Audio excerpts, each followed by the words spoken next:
It's me, this daily scheduled streamer. You know, it's been a hot minute. You guys miss me? So I heard this game updated, huh? You guys hear about this? Where's this update? What's going on here? Patch notes? Why did they just change patch notes? This is it? This is all the update? Dude, I've got to do patch notes. Whew. Okay, guys. This is it. Here we are. Okay, we're doing it. We're getting into these patch notes now. Okay? Gameplay update 2.10. Okay, guys, we found more code that causes crashes and tooled it to behave. That's good. That's oops, shit. Spoilers. Updated Slark's ability description to match the gameplay. He's not intended to reduce enemy attack speed. Interesting. Added rich presence when finding a match. Okay. Lack of glow. So it looks like this is all just UI stuff. Particle effects. It's just like tooltip, foliage, you know, very important stuff. Fix some bug stuff. Warlock Alliance is not correctly choosing low health units to link to. So this is actually a relevant bug. Because it wasn't properly working with like Venomancer's wards. It was still linking to them in some situations. So this is a buff to Venomancer a little bit. Fix Desperate Measure is not applying to summons. Okay. Sure. It's a pretty niche interaction. Units prefer to target heroes rather than summons with their abilities, but if no heroes are available, they will still target summons. Interesting. Okay. So that's a pretty decent change. They were already doing this to, I believe, some degree, but it's kind of a nerf to summons because you're not going to be able to, you know, bait out stuff like Laguna Blades, etc. Okay. Okay, the actual good stuff. The meat and potatoes. Arc Warden change. Alright, boys. Attack speed changed from 59, 67, 77 to 111. Huge attack speed buff. He attacks once a second. Holy shit. Okay, so Arc Warden got like very changed all around. He doesn't have a mana bar anymore. And his max health, you know, went up as well. But he's a 4 cost now, or an epic, as some people might say. So Tempest Double got reworked. And this is the interesting part. Cooldown is 0, mana cost is 0. So it's basically a passive now. Arc Warden creates a copy of himself with the same health he currently has. This clone can use Arc Warden's current items and will attempt to attack the same enemy as a summoner. Whenever this clone dies, Arc Warden will create a new one. So it's not a passive, it's a 0 mana active, effectively. And this clone doesn't have a clone ability as well. So you're just stuck with 2 Arc Wardens. You can never really have 2. It doesn't look like you can use Mask of Madness Arc Warden, unless I'm misunderstanding this. Because, again, this doesn't seem to be a passive. It's like, it seems to be an active that he can just use whenever he doesn't have a current clone. Is that correct? I'm going to need confirmation on this from the, you know, the Twitch chat experts out there. But it does seem like he's limited in that way. You guys are saying this makes the hero dumpster, and I'm not even sure if I think that's true. I mean, honestly, the fact that like this base attack speed thing is really important, and he does get the second clone immediately. Like, he's just a DPSer now, right? But that's honestly not that bad. Like, 1 attack per second with just 2 clones the entire time, or two units the entire time, and he like doubles the effective item. I mean, to be honest, guys, this new hero does not seem bad. It's not super cancerous in the same way, but this looks like a fairly strong hero. The fact that it doubles like whatever item you have at the start, and the fact that it attacks fast means it can use certain items like Maelstrom and Skullbasher extremely well. Big time contract might be decent, as you guys are pointing out. I mean, there's a lot of potential to this. I think I like this change. It's more fair, right? It's like, it's not necessarily weaker per se. It's just different. It's not like as kind of like overwhelming, but it's also they've kind of reined in the variance, right? It looks like he's just a good hero. It does look like he's solid. Like, I don't think this is a weak hero right now. I don't think he got like nerfed into oblivion.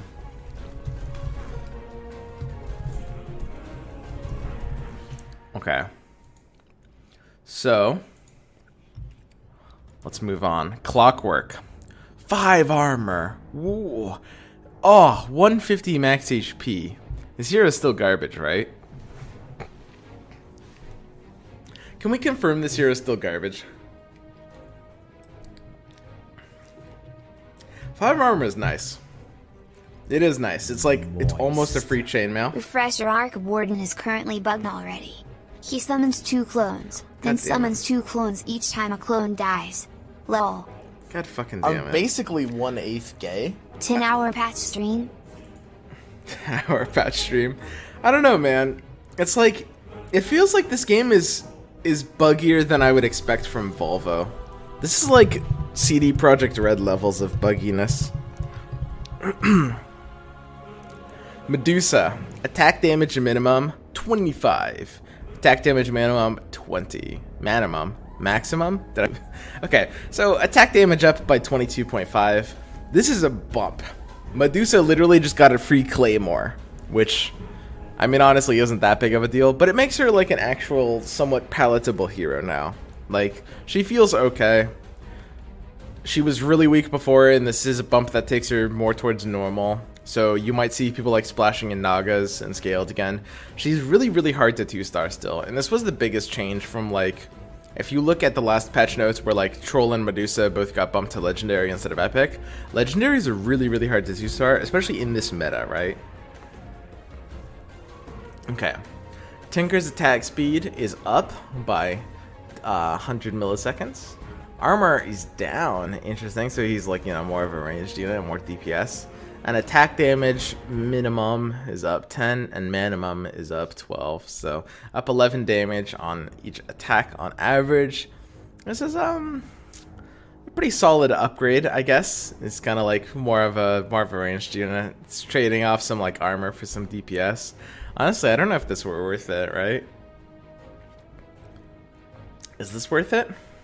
It's like half a gloves and half a chainmail. Or sorry, half a gloves and half a claymore for like almost a chainmail, if that makes sense. It's not really so much a buff as it is just a redistribution of stats. It's about the same, I would say. But I guess it makes more sense with him being like a ranged hero. It was kind of weird that he had 10 armor to begin with. He never had 10 armor in an auto chest, right? I wonder where that came from, actually. Okay, Treant Protector, Leech Seed. Projectile speed, 600 to 800. Damage and heal up 20. Projectile speed?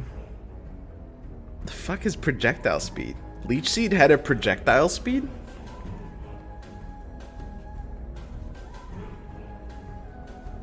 What?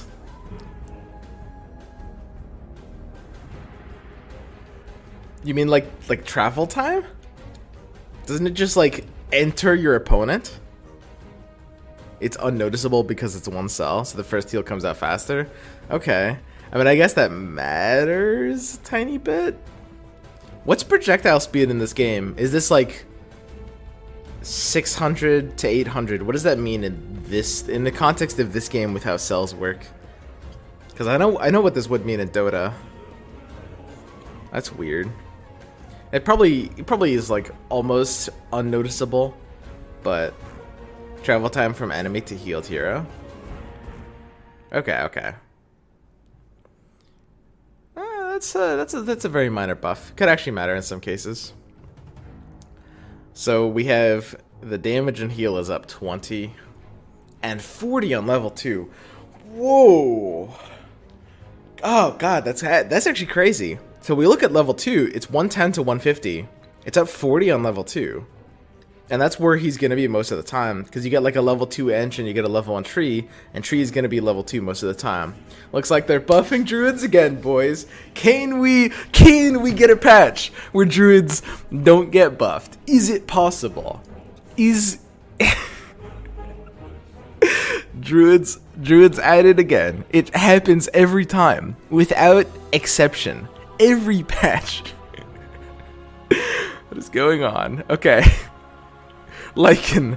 Alliance changed from human warrior savage to human hunter savage. So Lycan is now a hunter. Now, this is the kind of like parody change for the Tide Hunter swap. They took a hunter and made it a warrior, so now they're taking a warrior and making it a hunter. So Lycan and Tide just kind of like switched alliances. And his wolves are hunters too. Ooh. His wolves are hunter too. That's not bad. That is not bad. So completing like an early hunter. Damn, this actually changes everything. This is a huge buff to hunters. He sucks balls on tanking now. This makes Lycan worse. It's possible. I mean, at the very least, it's less about Lycan and more about the tags themselves. It is a buff to hunters. Like, the ability now to get like a level 2 drow and just be like, okay, let's find the Lycan out, right? I mean, that's pretty strong. 6 hunters are viable again. Not sure how good, but yeah, 6 hunters are maybe something you can try to go again now that there's 7 of them. I might try hunters. I think that the early hunter set is like very viable all of a sudden. This one change is very important for the early hunter set. Because it's like, you find the drow level 2, and then you can be like, okay, I'm on the lookout for my Windrunner. You know, yo, baby, what's up, my man? Thanks for the raid. We are just doing these patch notes, talking about Lycan. Lycan just got a pretty noticeable. I don't know if this is necessarily a buff to Lycan. It probably makes Lycan a little bit weaker, but it mostly is a buff to the hunter side of things as well. I think early hunters could be like a really good thing to dip into. We have Juggernaut picking up, ooh, some higher level stats. Pretty much doesn't change the level 1 item. I think Juggernaut almost doesn't change as a hero. It's not really the kind of thing you want to be upgrading in this meta, and his level 1 form is kind of still the same. I don't really want to be playing Juggernaut too deep, so I don't think this is too much of a change. Lycan filled a DPS niche in warriors. This hurts warriors as a build. As for hunters, it gives them an extra body, but I don't think it makes them broader or better per se. I do think Lycan is probably nerfed in general. I think he was better at being a warrior, but I don't know. If I get a level 2 drow, I think this is worth getting online. Give chainmail to like, yeah. Font of Creation. Idle on HP goes down, so this is a nerf to 2-star Font of Creation, and max damage is just nerfed by 10 at all levels. Interesting. But the biggest nerf to Font of Creation is Alliance change to Primordials. Level 1, enemies attacking Primordials have a 25% chance to have their attack speed slowed by 50 on each attack. This effect is applied at the start of the attack and lasts for the duration of the attack. 25% chance to have their attack slowed by 50 each attack. So attack slowed by 50 means if they have no attack speed modifiers, they're going to attack at half speed. A 25% chance at attacking at half speed means you're going to have every 5 attacks, you're going to be attacking 4 normal times in like 5 attacks worth. No, wait. So every 4 attacks. Yo, Gray's Wander, what's up, man? Welcome to the 1/8 Gay Club. Yeah, this is a really, really huge nerf.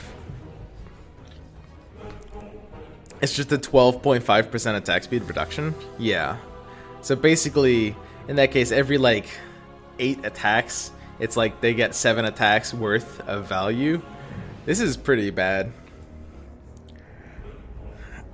Primordials back into the garbage where they belong. Just as God intended. Holy shit. What the hell, dude? That is kind of a crazy nerf. So I will say, one of the interesting things about Primordials is like Primordials got buffed in like basically 4 different places. And this is why they went from like one of the worst things in the game to one of the best things in the game, or like the best thing in the game. They got buffed 4 times. In one way, their alliance ability got better for 10% ranged. In another, Arc Warden just got better, which gives you kind of like more of a win condition. His stat change is really big. The third way Primordials got buffed was Font of Creation. Getting offered this early is actually a big deal. And it got buffed as well. Its numbers were just better before. I'm talking about in the last update. And the fourth way it got buffed, and this is really important I think, is Razor going to 1 cost. for sure. Like, being able to get, like, early primordials online when they're most valuable is very, very important, right? So now, suddenly, one of those 4 changes got hit hard, right? So you're looking at this and you're thinking, okay, primordials are now the worst thing ever. It's a big nerf, I'm not gonna lie. But you still have, like, the early Razor, Font of Create. Yeah, okay, they're bad, right? They have to be bad now. This is such a huge nerf, it's crazy. And the morph buff was pretty big too, sure. But I'm just like, when I said Razor going to 1 cost, I basically was meaning like it's like higher potential in early game, but sure, the morph buff is just gigantic as well. So the heroes are now really good, even though the alliance is awkward. And honestly, one thing I will say about this primordial change, I'm not even necessarily sure Arc Warden is weaker as a hero. I think this hero is pretty strong. I think it's perfectly strong. I think it's kind of like less bullshit, which I think is important, but I don't think this is a weak hero now. I don't even know if I'd call it any weaker, per se. It's not really a matter of strength. Like, the way Arc Warden was interacting with the board before was just kind of, like, frustrating. And sometimes it felt like you couldn't really do anything about it. But this is a powerful unit, I think. We'll have to, like, get into some games and try it out. But ultimately, I do suspect Primordials are not going to be very good. It's probably going to be a bit of a meme, so we're gonna just stop building them now, which is great. So in terms of, like, you know, the actual implications of this change, we have druids getting notably better. This Treant Protector buff is super noticeable, I'm not gonna lie. Where, like, 3 Enchantress and a Treant is like back to form. This feels good. 40 damage and heal on Leech Seed. Projectile speed is not unnoticeable. Lycan change, I think the hero is a bit weaker overall, but, you know, it's just a swap from Hunter to Warrior, right? So, like, Hunters are better early, and Warriors are worse early. I might try out some, like, early Hunter spots. Juggernaut's almost unchanged. I really do think Tinker and Clockwork don't really get too much from this, but I don't know, Clockwork picking up these free stats makes him kind of chunky. Could give it a try. And Medusa is a better dip into, like, late game scaled or late game hunters. Might see about figuring something out there.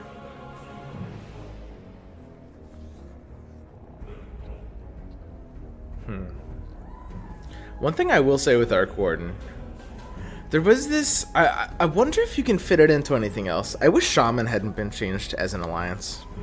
Because, like, one thing I was thinking a very long time ago, like a month and a half ago, when I was first thinking about Underlords and about, like, the new game coming from Auto Chess, is like Arc Warden struck me as this thing that would be good in a troll build. I was thinking, like, you run Troll Warrior with, like, tiny Arc Warden to kind of pair Primordials. A third Warrior, in that case, like Kunkka back in the day, would be like a great filler, or maybe Pudge to pair Undead in some way. And then you would have the Shaman for free, because you'd have Shadow Shaman with Arc Warden. And of course, Shaman Tag is different now. That build never really came to pass just because Arc Warden in his previous form didn't really work for that kind of thing. But this Arc Warden doing exactly this really would have been pretty good in a build like that. Unfortunately, it's just like, it feels like his tags are basically worthless now. Like, he has a really powerful body, but now that Primordial got kind of gutted, and now that Shaman, like, Shaman's worse than it was before. I would have easily taken the few second chicken at the start of the fight for just like a pair of Shamans. But now I need all 3 for it to do even anything, and it feels kind of chunky.